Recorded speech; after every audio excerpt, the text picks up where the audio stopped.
Inshuti bakunzi ba Pifa TV Official, twongeye kubasuhuza. Uyu ni wa mwanya wa The Holy Breakfast. Tujye kubaganiriza ku ijambo ry'Imana rizana amahoro n'ibyishimo.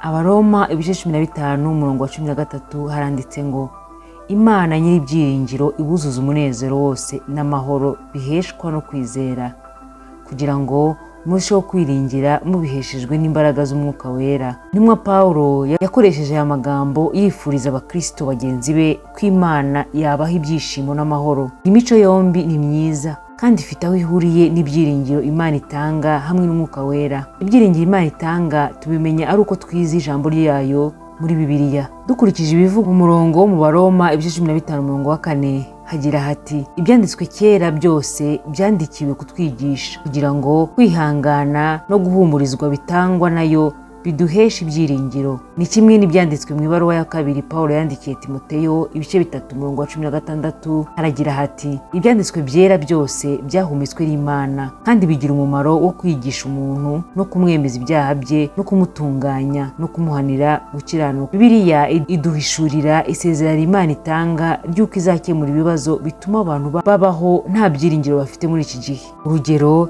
izakuraho ubukene, akarengane, uburwayi n'urupfu. Byahishuwe ibice 21 umurongo wa 4 haranditse ngo izahanagura amarira yose ku maso yabo, kandi urupfu ntiruzabaho ukundi, kandi umuborogo cyangwa gutaka cyangwa kuribwa ntibizabaho ukundi, kuko ibya mbere bizaba bishize. Imana izakoresha Yesu Kristo maze isohoza ayo masezerano yose. Niyo mpamvu dufite ibyiringiro by'ejo hazaza. Dusome muri Bibiliya zacu Abaroma ibice 15 umurongo wa 12. Yesaya nawe yarabishimangiye ati: hazabaho igishyitsi cya Yesaya, niwe uzahaguruka gutwara abanyamahanga, ni nawe abanyamahanga baziringira. Nitwizera Imana nibwo tuzagira ibyiringiro bisaze, cyangwa turushaho kwiringira iby'Imana yasezeranije. Ko tuzagenda turushaho kwiga ibiyerekeye, niko tuzarushaho kwigirira icyizere, kuko ariyo kwiringirwa. Yesaya ibice 46 umurongo wa 3 tugeze ku wa 11. Nimuyumve mwanzu ya Yakobo mwe, namwe abarokotse bo mu mazu ya Isiraheli mwese, abo nahetse mukiri mu nda, nkabaterura mukivuka, nkabageza mu zabukuru, ndiwe muzarinda imvi z'uruyenzi nkibaheka. Ninjye waremye, ninjye uzaheka, ni koko nzaheka kandi nzajya nkiza. Mwampwanya nande twahwana, kandi mwanshushanya nande twasa. Basukanura izahabu mu mifuka, bagira ifeza mu minzani, bakagurira umucuruzi akabibacuriramo ikigirwamana, bagaherako bakakikubita imbere bakakiramya, maze bakagiheka ku bitugu, bakakijyana bakagishinga mu kibanza cyacyo, kigahagarara aho bagishinzaho, ntikizahishingura. Nuko umuntu agitakira ntikibasha kumusubiza cyangwa ngo kimukize ibyago agize. Nimwibuke ibyo, mwerekane ubugabo bwanyu, mwongere mubyibwire mwabacumura mwe. Mwibuke ibyabanje kubaho kera, ko ari njye Mana nta yindi ibaho, ni njye Mana nta yindi duhwanye. Mpera mu itangiriro nkavuga iherezo, mpera no mu bihe bya kera nkavuga ibitarakorwa, nkavuga nti imigambi yanjye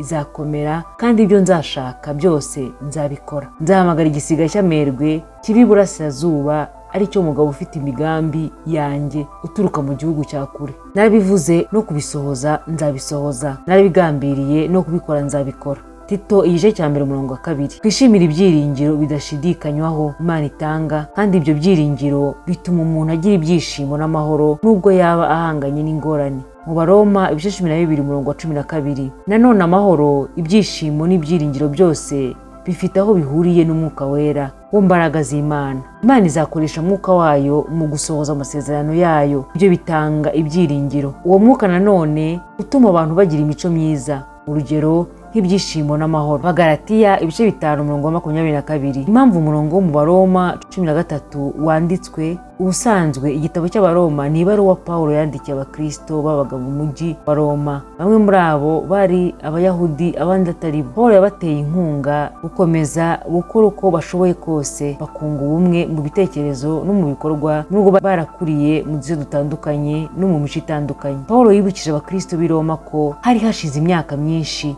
Imana ivuze ko hari igihe abantu bo mu mahanga yose bari kunga ubumwe kandi bakayisenga bafatanyije, kugira ngo Paulo abafashe bidufashe kubyumva neza, yasubiyemo amagambo yo mu byanditswe by'igiheburayo inshuro enye. Abaroma ibice 15 umurongo wa 9 kugeza ku wa 12. Icyo yashakaga kuvuga ni iki? Umurimo Yesu yakoze uzagirira akamaro abantu bo mu mahanga yose n'abayahudi. Baba abayahudi cyangwa abatari abayahudi bose bashobora kugira ibyiringiro bimwe bituruka ku Mana. Ubwo rero abagize itorero ry'i Roma aho baba bakuriye hose bagombaga kwakirana. Bisobanuye ko buri wese yagombaga guha ikaze mugenzi we kandi akamugaragariza ineza nk'uko byanditswe mu Baroma 15 umurongo wa 7. Imana ibahe umugisha, muhahe muronke, mukore comment, like na share na subscribe kugira ngo ibiganiro byacu bizajye bibageraho ku gihe. Ibyiza biri imbere.